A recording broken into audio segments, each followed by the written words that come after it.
నమస్తే. Karimnagar corporation election campaign కొనసాగుతున్నది. అన్ని పార్టీలు చాలా ప్రతిష్టాత్మకంగా తీసుకున్నాయి. ఇక్కడ చాలా డిఫరెంట్గా బీఆర్ఎస్, కాంగ్రెస్, బీజేపీ మధ్య పోటీ కనబడుతున్నది. కొంతమంది ఇండిపెండెంట్లు ఉన్నారు, ఫార్వర్డ్ బ్లాక్ నుంచి పోటీ చేసిన వాళ్ళు ఉన్నారు. సో ప్రస్తుతం మనం బీఆర్ఎస్ పార్టీ నిర్వహిస్తున్న ప్రచారం అక్కడ ఉన్నాము. కరీంనగర్ ఎమ్మెల్యే గంగుల కమలాకర్ గారు ప్రచారాన్ని ముందుకు తీసుకెళ్లే ప్రయత్నం చేస్తున్నారు. 62వ వార్డులో ఈ ప్రచారం కొనసాగుతున్నది. చాలా పెద్ద ఎత్తున పార్టీ కార్యకర్తలు, నాయకులు సో ఈ ప్రచారంలో పెద్ద ఎత్తున పాల్గొన్నారు. సో ఇక్కడ ఇంతకుముందు బీజేపీ స్థానం ఉన్నట, కార్పొరేటర్ ఉన్నట. మరి ఈసారి బీఆర్ఎస్ బాగా చేస్తుందా? ఓవరాల్గా ఈ 66 డివిజన్లలో బీఆర్ఎస్ పార్టీ పరిస్థితి ఏంటి మాట్లాడదాం. నా ముందు మాజీ మంత్రి గంగుల కమలాకర్ గారు ఉన్నారు. కమలాకర్ గారు నమస్తే. నమస్తే రఘన్న. సో మీరు అధికారంలో లేరు, కొట్లాడుతున్నారు, ఇప్పుడు పోటీ చేస్తున్నారు. లాస్ట్ 2 సార్లు మీరే ఇక్కడ మేయర్, 3వసారి హ్యాట్రిక్ కొట్టబోతున్నారా? ఏం జరగబోతున్నారు? 100% మేము అధికారంలో లేకపోయినా కూడా అధికారం ఉన్న నాయకులు ఏం చేయలేకపోతున్నారు. సో గతంలో 10 సంవత్సరాల అభివృద్ధి మేము చేసినాం. మా కళ్ళ ముందు కూడా 1650 కోట్ల రూపాయలు స్టేట్ గవర్నమెంట్ నుంచి తీసుకొచ్చి ఈరోజు కళ్ళ ముందు డెవలప్ చేసినాం. ఎక్కడైతే బీజేపీ కార్పొరేటర్ ఉన్నారో అక్కడ అభివృద్ధి చేసడంలో విఫలమైనరు.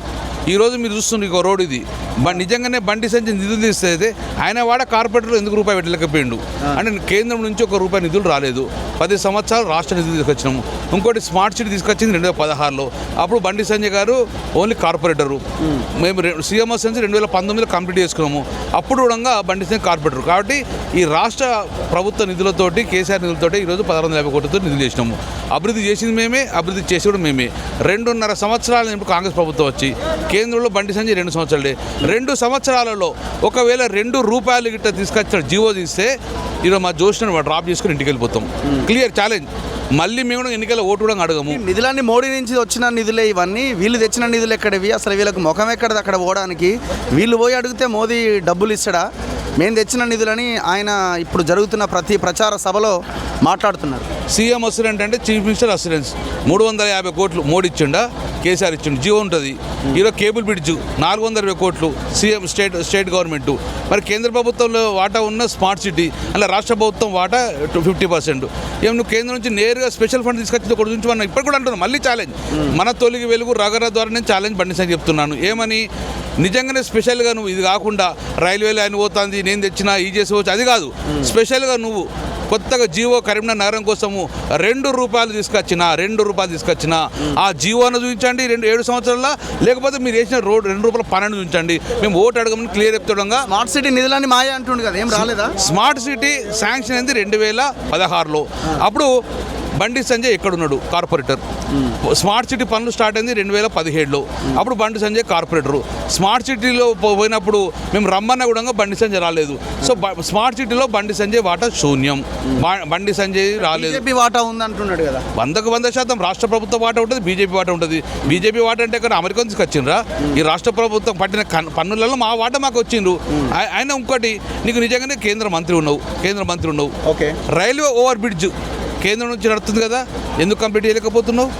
మీ కేంద్ర నిధులే కదా, తాకతున్నది కదా మీకు. ఈరోజు స్టేట్ గవర్నమెంట్తో కట్టిన కేబుల్ బ్రిడ్జ్ 2.5 సంవత్సరాలు కంప్లీట్ చేసినాం. సెంట్రల్ గవర్నమెంట్తో పెట్టినది ఆర్ఓబి 4 సంవత్సరాలే, ఇంకా సగం కూడా కాలే. మరి ఎందుకు నువ్వు కంప్లీట్ చేయలేకపోతున్నావు? నేనే మోదీ దగ్గరకు నీ పతారు ఉంటాయి గిట్ట, ఎందుకు కంప్లీట్ చేయలేకపోతున్నావు అంటున్నా. కాబట్టి దయచేసి పుర ప్రముఖుల ఎలక్షన్ వచ్చినప్పుడే వీళ్ళు కేంద్రము వాటా మోదీ అంటారు, ఎలక్షన్ తర్వాత మళ్ళీ కనబడరు. నిజంగా ఇప్పటికీ ఛాలెంజ్ చేస్తున్నా. సెంట్రల్లో మీ గవర్నమెంట్ ఉంది, స్టేట్ కాంగ్రెస్ ఉంది. ఈ 2 గవర్నమెంట్లు మీరు ఎలక్షన్ తర్వాత తెస్తాన్నారు కదా, ఎలక్షన్ తర్వాత కనీసం 500 కోట్లు తెస్తాను కదా, 100 కోట్లు లేకపోతే మళ్ళీ ఎన్నికల్లో ఓటు అడగద్దని అది ప్రమాణం చేయను. ఫస్ట్ ఆయన అన్ని ప్రచార సభల్లో చెప్తున్నాడు. మొత్తం గంగుల కమలాకర్ 9-10 మందిని నేను కబ్జాలు చేస్తే జైలుకు పంపించిన వాళ్ళందరికీ ఆయన టికెట్లు ఇచ్చిండు, వాళ్ళందరికీ ఎట్లా ఓట్లేసి గెలిపిస్తారు మీరని అడుగుతున్నాడు. ఈరోజు బండి సంజయ్ పక్కకున్న మేరే పెద్ద ల్యాండ్ గ్రాబు, ఆయన పక్కకు తీసుకుంటువి. నీకు నిజంగానే సత్తా ఉంటే గిట్ట మా దగ్గరికి వెళ్ళి తీసుకున్నా మేము రిపేర్ అయిన బండను పక్క వారితే తీసుకొని టికెట్లు ఇచ్చినావు. ఇప్పుడు మన కార్యకర్తలు లేరా? నేనున్న పోటీ చేసిన అందరూ ఎవరు మావలే కదా.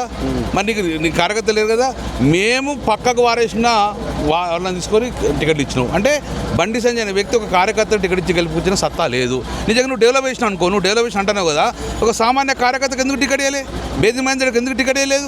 ఇంకా చాలా మందికి టికెట్ ఎందుకు ఇవ్వలేదు? మాలకెళ్ళి తీసుకున్నావు. నిజంగా నీకు సత్తా ఉన్నది, మోడీతో డెవలప్ చేసిన అన్నావు కదా, సామాన్య కార్యకర్త గెలిపి ఇప్పుడు ఇదే మేము చాలా మంది మాకు తీసుకున్నాను. వాళ్ళు ఒక ట్రాక్టర్ డ్రైవర్ను తీసుకొచ్చి నేను కార్పొరేట్ అయితే నువ్వు తీసుకున్నావు. మరి అట్లా ఒక కార్యకర్త ఎందుకు నువ్వు చేయలేకపోతున్నావు? నీకు సత్తా ఉంటాయి గిట్ట. కాబట్టి కేవలం ఎలక్షన్ మాత్రమే మాట్లాడితే ఎలక్షన్ తర్వాత మళ్ళీ దాని ఊసే ఉండదు. కారు మొత్తం షెడ్డుకు పోయింది. గంగుల కమలాకర్ కూడా బయటికి వెళ్తలేడు అంటుండే ఆయన.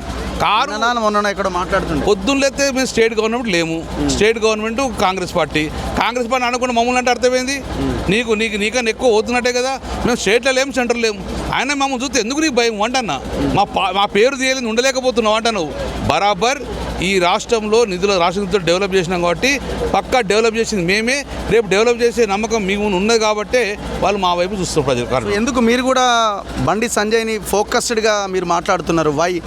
ఆయనే మీకు పోటీ అనుకుంటున్నారా? ఈ 66 డివిజన్స్లో బీజేపీ పోటీ అనుకుంటున్నారు? బాధ్యత గల కేంద్ర మంత్రి నిధులు తెచ్చిన విఫలమైన బరాబర్ అంటాం. మేము కేంద్ర మంత్రిగా ఉన్నావు, నువ్వు వదావ తేకపోతే డెఫినెట్గా అంటాము. రాష్ట్ర ప్రభుత్వంగా అంటాం. సమొచ్చిగా ప్రభుత్వంలో ఉన్న పెద్దలు డెవలప్మెంట్ చేయకపోతే బరాబర్ అడుగుతాము.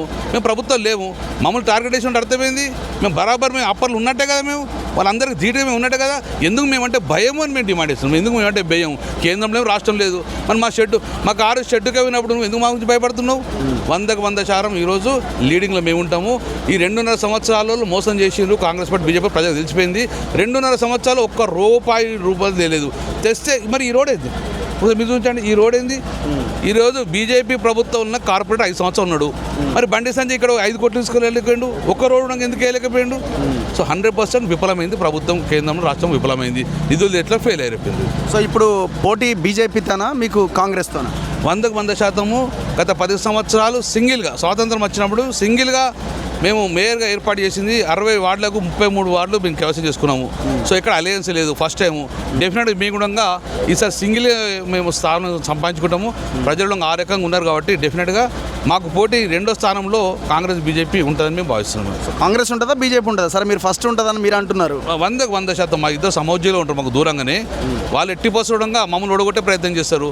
కొన్ని ప్రాంతాలలో బీజేపీ కూడా కాంగ్రెస్ పెట్టినే వెళ్ళే, కాంగ్రెస్ కూడా బీజేపీ పెట్టినే పెట్టలే, మా మీద అందరు పెట్టింది కాబట్టి. కాంగ్రెస్ వాళ్ళు అంటున్నారు బీఆర్ఎస్ బీజేపీ 2 ఒకటే, వాళ్ళిద్దరు అలయన్స్తో ఉన్నారని కాంగ్రెస్ వాళ్ళు అంటున్నారు. మరి బండి సంజయ్ వాళ్ళని అనకుండా నన్ను అంటేంది? వాళ్ళని అనాలే కదా. ప్రభుత్వ బాధ్యత వేయకుండా మమ్మల్ని ఎందుకంటే అర్థమైంది. వాళ్ళు ఎట్లా డెఫినెట్గా తెర వెనుక అందరూ తెలుసు. రేవంత్ రెడ్డి, బండి సంజయ్ ఇద్దరు ఒకటి అని చెప్పి ప్రపంచం తెలుసు. కానీ మేము కాదు కదా. 100% బండి సంజయ్ అనే వ్యక్తి కొన్ని కాంగ్రెస్ ప్రాంతాలకు ఓడు, గంగుల కమలా ఏరియాలకు పోతలేడు, చొప్పదండి ఓడు, జమ్మి కూడా ఓడు, ఎక్కువ ప్రాంతం లేడు. ఎక్కడైతే గంగుల కమలా పవర్ఫుల్గా ఇక్కడ ఎమ్మెల్యే ఉండడు ఇక్కడ టార్గెట్ ఇస్తాడు. కానీ ఇక్కడ కాంగ్రెస్ ఎమ్మెల్యే ఉండదు కదా, అక్కడ ఓడు. ఎందుకంటే అక్కడ కాంగ్రెస్ అప్పైపోయింది కరెక్ట్ క్లియర్గా. సో కాబట్టి అలయన్స్గా నడుస్తూ ఉన్నది. ఇక్కడ కాంగ్రెస్ అంతా డమ్మి క్యాన్లు పెట్టిండు బీజేపీ గెలవాలని. మా మీద పోటీ కాంగ్రెస్లో పెడుతున్నారు, బీజేపీలో పెడుతున్నారు. కానీ వాళ్ళ మీద ఒకరు పెట్టుకునే పరిస్థితి. అందుకే ఈరోజు చూడండి మీరు, ప్రజలకు తీయలేదు ఈ 2 పార్టీలు ఓడగొట్టాలని చెప్పి భావన ప్రజలకు వచ్చేసి. What about Congress? ఇప్పుడు అక్కడ అధికారంలో ఉన్నారు కదా, 3 మంత్రులు ఉన్నారు. పొన్నం ప్రభాకర్ అంటే కరీంనగర్ ఉమ్మడి జిల్లా నుంచి, శ్రీధర్ బాబు, అడ్లూరి లక్ష్మణ్ కుమార్, ఇన్ఛార్జ్ తుమ్మల నాగేశ్వరరావు. సో వీళ్ళందరూ ఉన్నారు కదా, మేము ఖచ్చితంగా మాదే అని వాళ్ళు అంటున్నారు. Congress party alliance with the MIM and BJP డెఫినెట్గా. ఎంఐఎంతో బీజేపీ, ఎంఐఎంతో ఒక పొద్దు, బీజేపీతో ఒక పొత్తున్నది కాబట్టి 100% మా పోటీ ఎత్తున్నారు కాబట్టి. అందుకే పొన్నం ప్రభాకర్కి వస్తలేడు, శిరవ వస్తాడు, లక్ష్మణ్ ఎవరు ఎవరు వస్తలేరు. కేవలము ఎందుకంటే ఇక్కడ బండి సంజయ్ ఉన్నాడు ఆల్రెడీ, వాళ్ళ అభ్యర్థి. ఇప్పుడు బండి సంజయ్కి అప్పయిపోయిండ్రు, వాళ్ళు ముగ్గురు వస్తలేరు. నిజంగానే సత్తా ఉందనుకో. మరి రేవంత్ రెడ్డి గారు మున్సిపల్ మీటింగ్ ఎక్కడ పెట్టాలి, కార్పొరేషన్ పెట్టాలి. ఎందుకు రూరల్ పెట్టినావు? ఇక్కడ బండి సంజయ్ ఉన్నాడనే కదా, బండి సంజయ్కి అప్పైపోయింది ఇక్కడ. అందుకే దయచేసి మా కరీంనగర్ సోదరులారా, ఇక్కడ మా ఫైటు కాంగ్రెస్ బీజేపీ కలిసి పోటీ చేస్తుంది కాబట్టి మా ఫైట్ వాళ్ళ మీద ఉంటుంది. మేము voice. Thank you very much. Thank you very much. So ఇది గంగుల కమలాకర్ గారితో ఇంటర్వ్యూ. చూస్తూనే ఉండండి మన తొలి వెలుగు.